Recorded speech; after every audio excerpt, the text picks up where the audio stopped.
अस्सलाम वालेकुम viewers, rich Pakistan का नया एपिसोड लिए मैं हूं आपका मेजबान अब्दुर्रहमान। आइए डिस्कस करते हैं आज की दो इंटरेस्टिंग न्यूज। पाकिस्तान से अफगानिस्तान और उज्बेकिस्तान तक ट्रेन की पटरी बिछाने पर कतर सरमायाकारी करेगा। इस सिलसिले में चारों मुल्कों के दरमियान एक बाकायदा अंडरस्टैंडिंग हो गई है। अब ये टोटल जो लेंथ है इस रेलवे ट्रैक की वो 760 किलोमीटर है। उसमें से 160 किलोमीटर बन चुका है।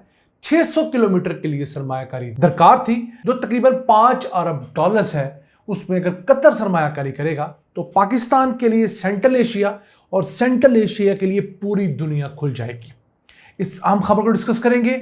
जबकि आज की दूसरी खबर, पंजाब हुकूमत ने अपनी टेरिटरी के अंदर मौजूद तमाम बेसिक हेल्थ यूनिट्स और रूरल हेल्थ यूनिट्स को अपग्रेड करने के लिए 30 अरब रुपए की खती रकम रखी है।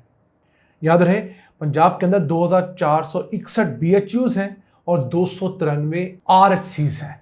इस अहम खबर को प्रोग्राम के दूसरे हिस्से में डिस्कस करेंगे, लेकिन पहले चलते हैं उस अहम खबर के अंदर जिसके अंदर पाकिस्तान, अफगानिस्तान, उज्बेकिस्तान ने एक ट्रेन की पटरी बिछाने का जो मुआहदा पिछले साल किया था उसके लिए फंडिंग अरेंज की है कतर से।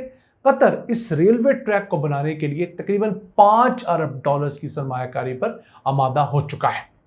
अब ये रेलवे ट्रैक मुकम्मल तौर पर 760 किलोमीटर होगा, जिसमें ताशकंद से लेकर काबुल और पेशावर तक रेल की पटड़ी बिछाई जानी है। अब इसमें से अफगानिस्तान के शहर मज़ार शरीफ तक रेल की पटड़ी जो है उज्बेकिस्तान बिछा चुका है। मज़ार शरीफ से काबुल और पेशावर तक का पैच रहता है जो कि 600 किलोमीटर का है। इस पैच के ऊपर जो कॉस्ट है वो 4 अरब 80 करोड़ डॉलर्स है। तकरीबन 5 बिलियन डॉलर इस पे लग ही जाएंगे। तो कतर ने इसमें सरमायाकारी पर जो है आमादगी जाहिर की है। पाकिस्तान के लिए और सेंट्रल एशिया के लिए बहुत अहम है। क्यों? इस वक्त जितना टाइम बाई रोड उज्बेकिस्तान से पाकिस्तान और पाकिस्तान से उज्बेकिस्तान जाने में लगता है, उसमें ये रेल की पटड़ी 5 दिन की कमी वाक़ करेगी। यही नहीं, जो लागत है सामान को भिजवाने और रिसीव करने की, उसमें 40% कमी वाक़ हो जाएगी। दो फायदे हैं, टाइम की बचत भी होगी, कॉस्ट भी कम होगी। और एक तीसरा फायदा क्या है? तीसरा फायदा दोनों को है कि पाकिस्तान रशिया के साथ थ्रू ट्रेन कनेक्ट हो जाएगा, क्योंकि पाकिस्तान से उज्बेकिस्तान जाएंगे और उज्बेकिस्तान आगे ही रशिया के साथ थ्रू रेल नेटवर्क कनेक्टेड है। इसी तरह रशिया से जो ट्रेन आती है उज्बेकिस्तान तक, वही आगे पाकिस्तान आ सकेगी और पाकिस्तान से आगे इंडिया जा सकेगी।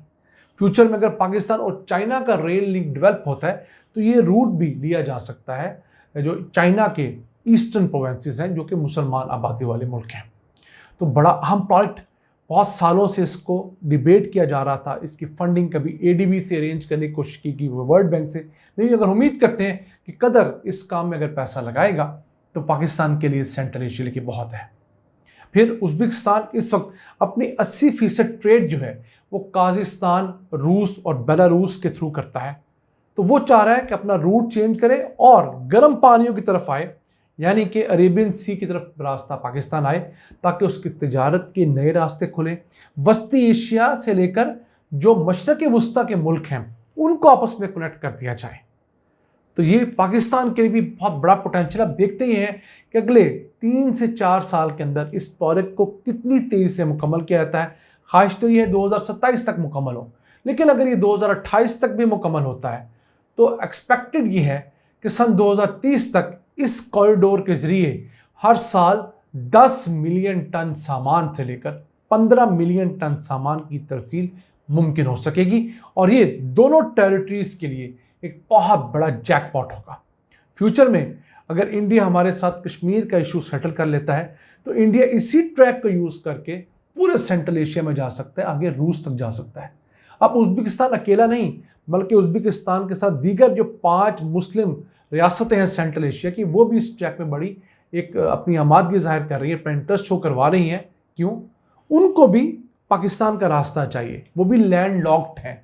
उनको मुख्तलिफ जगह पर रशिया ब्लैकमेल करता है, कोई ना कोई पाबंदी लगा देता है। तो पाकिस्तान अफगानिस्तान के रास्ते वो बहुत तेज़ी से मशरक़ वस्ता अफ्रीका तक पहुँच सकते हैं। फिर यहाँ से इंडिया और पूरे फार ईस्ट तक के मुल्कों में अपना सामान भिजवा सकते हैं, वहाँ से अपनी चीज़ें इंपोर्ट कर सकते हैं। आइए चलते हैं आज की दूसरी अहम खबर की तरफ। पंजाब हुकूमत ने अपने बेसिक हेल्थ यूनिट्स और रूरल हेल्थ सेंटर्स को रिवैम्प करने के लिए 30 अरब रुपए का बजट रखा है। यूनियन काउंसिल लेवल पर जो छोटे छोटे तिब्बी सहूलती मरकज हैं, जिन्हें बेसिक हेल्थ यूनिट्स कहा जाता है, उनकी टोटल तादाद पंजाब में 2461 है। अब इनमें से एक बड़ी तादाद रिवैम्प हो चुकी है। 1033 ऐसे जो अभी रिवैम्प नहीं किए गए, अपग्रेड नहीं किए गए, तो उन्हें अपग्रेड किया जाएगा। फिर पूरे सूबे के अंदर 293 RHCs हैं, रूरल हेल्थ सेंटर, उनमें से 220 को अब रिवैम्प करके इंटरनेशनल स्टैंडर्ड पर लाया जाएगा। अब इस 30 अरब रुपए में से 10 अरब रुपए जो है वो इक्विपमेंट के लिए और फर्नीचर के लिए मुख्तस किए गए हैं।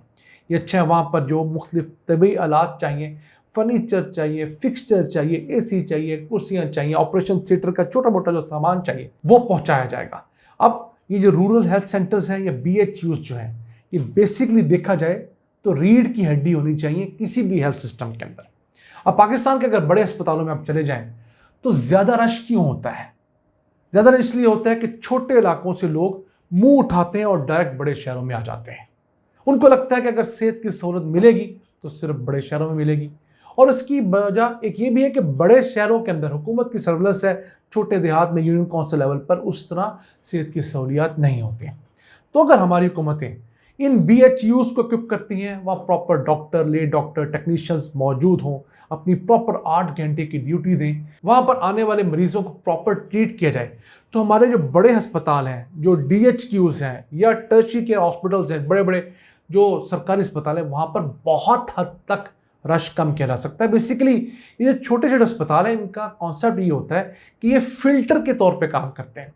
नज़ला, ज़ुकाम, गला ख़राब, ये छोटी मोटी जो रवायती रूटीन की बीमारियां होती हैं, उनके मरीज़ ये वहीं रोक लेते हैं। फिर उसके बाद यहाँ बैठा हुआ जो डॉक्टर है वो आपको बताता है कि ये मर्ज़ यहाँ ट्रीट नहीं हो सकता, तो आप अपने करीब तरीन फ़लाने ज़िले में चले जाएँ, आपको फ़लाँ अस्पताल में इसकी एक्सपर्टीज़ मिल जाएंगी। और अगर वो वहाँ भी ट्रीट नहीं होता तो फिर आप किसी टर्शियरी केयर में जाएँ। तो इसको कहते हैं रेफरल सिस्टम।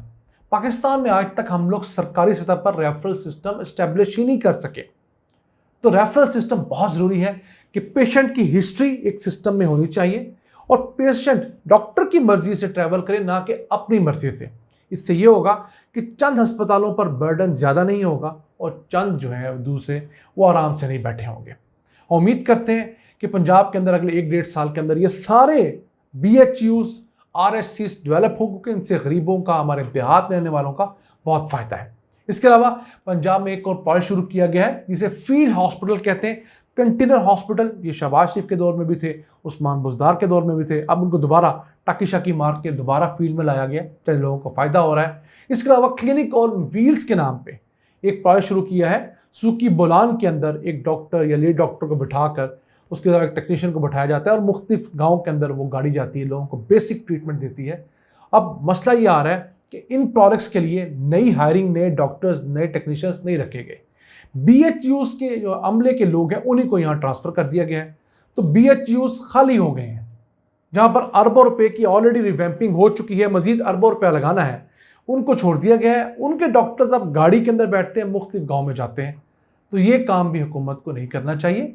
हुकूमत को चाहिए कि अगर ये काम कर रहे हैं इसके लिए नई हायरिंग करें और इसके ऊपर तख्तियाँ ज़रूर अपनी लगाएं, बड़ी बड़ी फ़ोटो में लगा लें, चले आप इस तरह खुश होते हैं तो, लेकिन जो ऑलरेडी इस्टेब्लिश तरीका है उसको पहले तगड़ा करें अगर आप पाकिस्तान में लोगों को अच्छी सेहत की सहूलियत देना चाहते हैं।